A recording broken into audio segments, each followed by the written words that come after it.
একাদশী করেছেন নাকি? বাবার একটু জোর দিলেই কিন্তু উঠে যাবে, একটু জোর দিলেই হয়ে যাবে সব।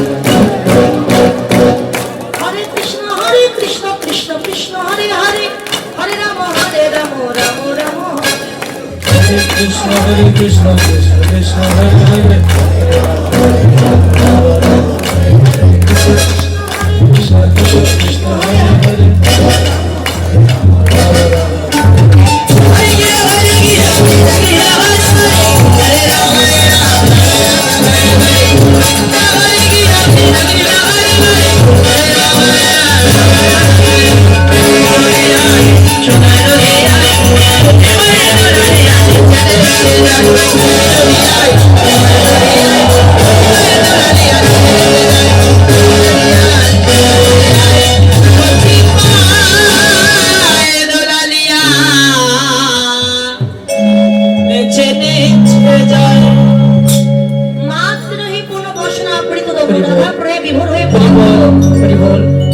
যখন যাচ্ছে হাতির মতো হেলে দেবে। হাতি চলন গতি কেমন না?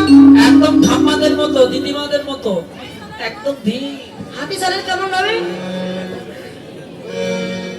ধীর শান্ত গতি। আজকে মহাপ্রভু হাতির মতো যাচ্ছেন কেন? যেমন কি শিক্ষা দিচ্ছে দেখবেন, হাতি যখন বাজারের মধ্য দিয়ে হেঁটে যায়,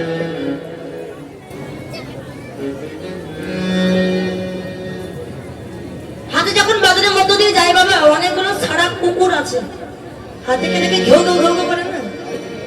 হাতি কি কখনো কুকুরকে ডেকে বলে কেন তোরা আমায় দেখে ঘেউ ঘেউ করছিস? বলে না। হাতির লক্ষ্য কোথায়? পিঠের উপরে তার যে মালিক বসে থাকে, ওই মালিককে স্মরণ রেখে সে নিজ গতিতে পথ চলে। সরেন্দ্র সংসারে কথা বললেন কেন? জগতে যদি কোনো বৈষ্ণব বাবাজি থাকে, গলায় তুলসীর মালা নিয়ে, হাতে জপের মালা নিয়ে, তিলক ধারণ করে যদি কৃষ্ণ নাম গাইতে গাইতে রাস্তা দিয়ে যায়, অনেক আন পাড়া প্রতিবেশী আছে, তারা বৈষ্ণব বাবাজিকে ডেকে বলে, এই যে ও দাদা, বড় যে হরি ভক্ত হয়েছিস, সাবিত বাড়ি খায় হরি বো ঠাট্টা করে, তাই না? কত লোকে কত আজে বাজে কথা বলে, বড় বড় তুলসীর মালা ঝুলিয়েছে গলা, সাদা ধুতি, মাথায় আবার শিখা রেখেছে, খালি উপবাস করে করো। খালি পায়। হাতের লক্ষ্য যেমন মালিকের প্রতি, ভক্তের লক্ষ্য থাকবে গোবিন্দের চরণের প্রতি। যেটাই বলে বলো, কয়দিন বলে, 2 দিন, 10 দিন, 1 মাস, 2 মাস, বলতে বলতে যখন মুখ ব্যথা হয়ে যাবে তখন আর বলবে না, বলা ছেড়ে দিন। আজকে মহাপ্রভু হাতের মতো হেলে ধুলে যাচ্ছে, জগৎকে বলে, জগৎ তোমরা ওই হাতির মতো শান্ত ধীর গতি, তোমাদের লক্ষ্য থাকবে গোবিন্দের চরণ। যখন যাচ্ছে, আমার যদি নহি কোন বসনে আদিত